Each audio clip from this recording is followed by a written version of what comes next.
That unprecedented fine he spoke of, was it $10 million? And he says, of course, Dan Snyder is not a part of the organization anymore. For those of you that are watching that don't know, his wife, Dan Snyder's wife, is running the organization. So it's not exactly like it's a completely unbiased second party that is running the Washington football team. I mean, I don't know, you guys. Like, what else is there to say about this? It feels like we have reached the conclusion here, which is that Roger Goodell knows that whatever hullabaloo or anger or ire from the public about not releasing any of those emails is not going to be as bad as the ire of the public if he does. And it feels like everyone's going to sort of say, this is messed up. And like, I'm angry on Twitter. And they're going to just go back to watching But are football we and letting that unprecedented go? numbers. Like, are we in the position where we're just letting that go these days? Because I've seen enough episodes of Succession. I've seen old episodes of Veep. When it gets like, I've noticed really tense press conferences and hearings that are just people are hiding some stuff, okay?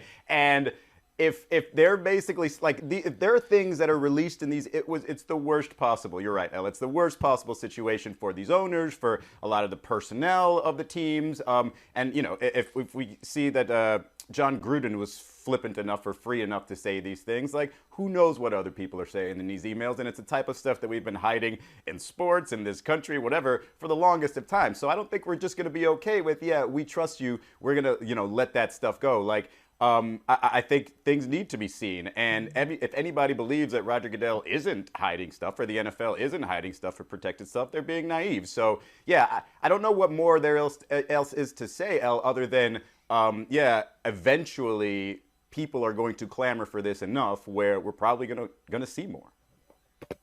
I also think, too, on top of that, it's not just Roger Goodell who has control over these emails. Like, there are people who are in possessions of these emails who could leak them out, and there are people with different motivations here at play.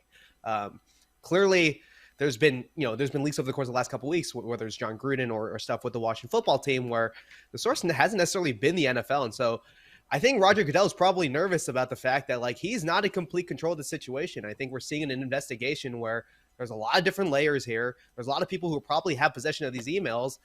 And I think we all kind of know that this is just the tip of the iceberg in what has come out. Because I think this is illustrative of just generally the culture and the corporate culture that the NFL has built over the course of the last couple of decades, especially under Roger Goodell's watch. But I think institutionally as football as well.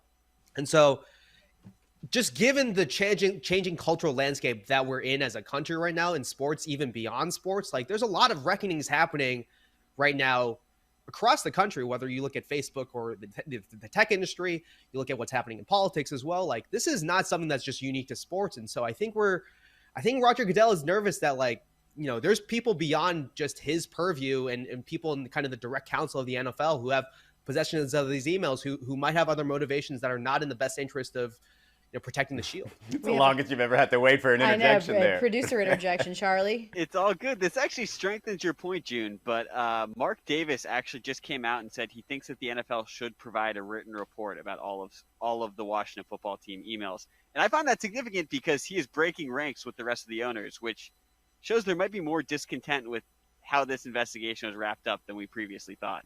Well, of course, there are probably some owners that don't believe that they are evil and should be lumped into all this, other speculation, and probably do say, hey, we run a clean organization, or as clean as you can get, and maybe we do want some of this stuff unleashed. So it's a possibility. It makes sense. Mark Davis is mad because this was friendly fire from the NFL. That's what this is about, right? Like the NFL needed a sacrificial lamb. They needed somebody talking about, right, those emails and the possession of the emails and when they could potentially come back. They needed somebody that they could sort of dangle out there as their fall guy, and they made it John Gruden. And Mark Davis is mad because he's like, in order to protect everyone else, you came for my team. You came for me. He loves John Gruden. They gave him a lot of money. And so I think that I disagree with you, though, in that I don't think there will be any accountability. I mean, we've known for a few weeks now that the NFL very defiantly has said, we're not releasing anything else. Like, you're not getting any more emails.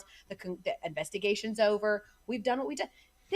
we knew that the Washington football team got off easy. We've known that what they have done in that organization is deplorable and disgusting for a long time.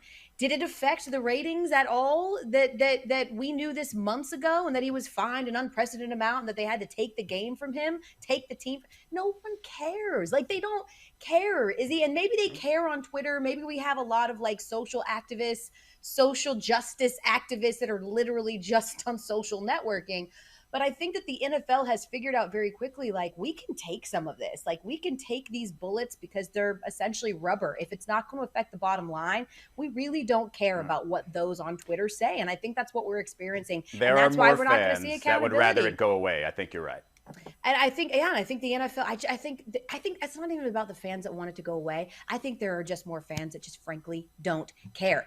It's in particular because this is about women, right? Like, thanks for watching ESPN on YouTube. For live streaming, sports, and premium content, subscribe to ESPN Plus.